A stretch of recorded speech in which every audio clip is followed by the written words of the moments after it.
ഈ പ്രമാദമായിട്ടുള്ള എല്ലാ സ്ത്രീപീഡന കേസുകളിലും രാഹുൽ സ്വീകരിക്കുന്ന ഒരു പൊസിഷനുണ്ട്. അതെന്താണെന്ന് വെച്ചാൽ ഈ ദിലീപ് തെറ്റ് ചെയ്തിട്ടില്ല, അല്ലെങ്കിൽ വേറെ ആരെങ്കിലും തെറ്റ് ചെയ്തിട്ടില്ല, പരാതിയില്ല, വ്യാജമാണ്, ഇതൊക്കെ പറയുന്നത്.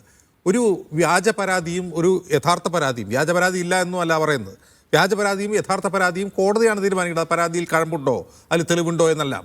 അപ്പോൾ ഒരു നിയമപ്രക്രിയ നടക്കുന്നതിന് മുമ്പേ തന്നെ വിധി പറയുക, പുരുഷൻ്റെ അവകാശം എന്ന് പറഞ്ഞ് ഈ പറയുന്ന പ്രെഡേറ്റേഴ്സ് ആയിട്ടുള്ള ഒഫൻസ് ചെയ്യുന്ന ആളുകളുടെ സംരക്ഷകനായി അവതരിക്കുക, ഇതാണ് രാഹുൽ ചെയ്തുകൊണ്ടിരിക്കുന്നത്.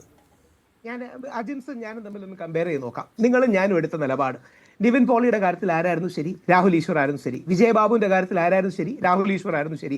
ഇന്നേ വരെയുള്ള കോടതി വിധികളിലൂടെ ദിലീപിന്റെ കാര്യത്തിൽ ആരായിരുന്നു ശരി? രാഹുൽ ഈശ്വർ ആയിരുന്നു ശരി. ഉമ്മൻചാണ്ടി വിഷയത്തിൽ മാധ്യമങ്ങളായിരുന്നു ശരി, ഞാനായിരുന്നു ശരി.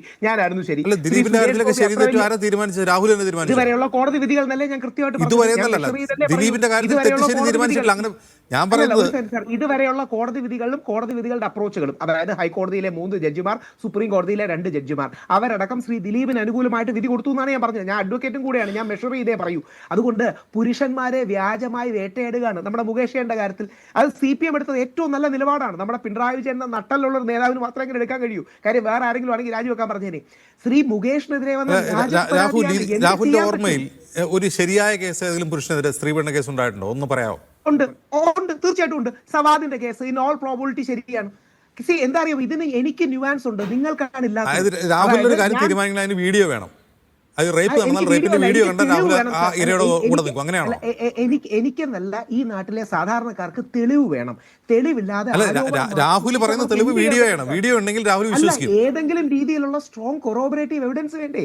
ഇല്ലെങ്കിൽ ശ്രീ അജിംസ് ഓർക്കണം, നാളെ അജിംസിനെതിരെ വരും, രാഹുൽ ഈശ്വറിനെതിരെ വരും. നമ്മളെ പിന്തുണയ്ക്കാൻ ആരും കാണില്ല. ഇത് രാഹുൽ മാങ്കൂട്ടത്തിൽ കേൾക്കുകയാണെങ്കിൽ അറിയണം, രാഹുൽ മാങ്കൂട്ടത്തിൽ കൂടി ഇടപെട്ട് സ്റ്റോപ്പ് ചെയ്ത പുരുഷ കമ്മീഷൻ ഉണ്ടായിരുന്നെങ്കിൽ ഇന്ന് രാഹുൽ മാങ്കൂട്ടത്തിന് വേണ്ടി പറയാനെങ്കിലും ആരെങ്കിലും ഉണ്ടാവുമായിരുന്നു. ഇപ്പൊ രാഹുൽ ഈശ്വർ മാത്രമേ ഉള്ളൂ. രാഹുൽ ഈശ്വറാണ് പറഞ്ഞത്, അല്ല ആർഷോ പറഞ്ഞ പോലെ വേറെ ആരുമല്ല. ഇതിന്റെ സീരിയസ് ആയ പോയിന്റ് എന്താ അറിയാമോ? ആണിനെതിരെ ഒരു ആരോപണം വന്നാൽ അവന്റെ ജീവിതം തീരരുത്. നാളെ എനിക്കെതിരെ, ആർഷോയ്ക്കെതിരെ, അനൂപിനെതിരെ, അജിംസിനെതിരെ ഒക്കെ ആരോപണങ്ങൾ വരാം. അത് കോടതി സത്യമാണെന്ന് പറയുന്നത് വരെ we are innocent until proved guilty. വെറും ഒരു ആരോപണത്തിന്റെ പേരിൽ നമ്മുടെ ജീവിതവും ജോലിയും ഒന്നും പോകരുത്. ഗൗരിദാസ് നായർ സാറിന് ഓർമ്മയില്ലേ, ഹിന്ദുവിന്റെ ഏറ്റവും പ്രഗത്ഭനായ എഡിറ്റർ? എന്ത് പറ്റി? അദ്ദേഹത്തിന്റെ ജീവിതം ഒരു ആരോപണം, ഒരു പെൺകുട്ടി പേരില്ലാതെ ബ്ലോഗ് പോസ്റ്റിൽ എഴുതിയതാണ്. അദ്ദേഹത്തിന്റെ ജീവിതം തീർന്നു, കരിയർ തീർന്നു. നമ്മുടെ ഏതെങ്കിലും ചർച്ചകളിൽ കാണാറുണ്ടോ? ഏതെങ്കിലും പൊതുവേദികൾ കാണാറുണ്ടോ? ഇപ്പം റിട്ടയർ ചെയ്തതിനു ശേഷം അദ്ദേഹത്തിന് CSR എടുപ്പിക്കേണ്ടി വന്നു ഹിന്ദു എന്ന്. എത്ര പേരുടെ ജീവിതം കളഞ്ഞിരിക്കുന്നു, എത്ര പേരുടെ ജീവിതം പോയി. ഈ ശ്രീ ദിലീപിനെ എത്ര നാൾ വേട്ടയാടി, വിജയബാബുവിനെ എത്ര നാൾ വേട്ടയാടി. അവസാനം കോടതി പറഞ്ഞ എന്താ അറിയോ? പോലീസിനോട്, മീഡിയക്കാരെ കാണിക്കാനല്ലേ വിജയബാബുവിനെ അറസ്റ്റ് ചെയ്യാൻ പോകണ്ടെന്ന്. ശ്രീ വിജയബാബു ആകട്ടെ, നിവിൻ പോളി ആകട്ടെ, ഇവർക്കെതിരെ എന്തെങ്കിലും പരാതി എടുത്തോ? അതായത് നിവിൻ പോളിക്കെതിരെ കള്ള പരാതിയാണ് വന്നതെന്ന് അറിഞ്ഞു, ആ പെൺകുട്ടിക്കെതിരെ എന്തെങ്കിലും ആക്ഷൻ എടുത്തോ? ഉമ്മൻചാണ്ടി സാറിനെതിരെ സരിത കള്ള പരാതിയാണെന്ന് എല്ലാവർക്കും ഉറപ്പുണ്ടല്ലോ, കോടതി പറഞ്ഞല്ലോ. സരിതയ്ക്കെതിരെ എന്തെങ്കിലും ആക്ഷൻ എടുത്തോ?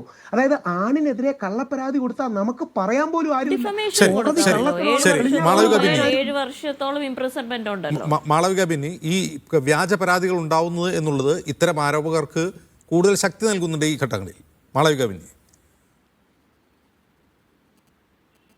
വ്യാജ പരാതികൾ ഒട്ടുമേ ഇല്ലെന്ന് ആരും ഇവിടെ പറയുന്നില്ല. പക്ഷെ വ്യാജ പരാതികൾ കൊടുക്കുന്നവർക്കെതിരെ കൃത്യമായിട്ട് നിയമം നടപടി എടുക്കാനുള്ള പ്രൊവിഷൻ നമ്മുടെ ഭാരതീയ ന്യായ സംഹിതയിൽ തന്നെയുണ്ട്. 7 വർഷത്തോളം ഇംപ്രിസൺമെന്റ് തടവ് കിട്ടുന്ന ഡിഫമേഷൻ സ്യൂട്ട് തന്നെ കൊടുക്കാൻ പറ്റുന്നുണ്ട്. അതുകൊണ്ട് ഇത് രാഹുലിന് അറിയാവുന്നതാണ്. പക്ഷെ രാഹുൽ അത് മറച്ചു വെച്ചുകൊണ്ടേ എല്ലാ ചർച്ചകളിലും സംസാരിക്കുകയുള്ളൂ.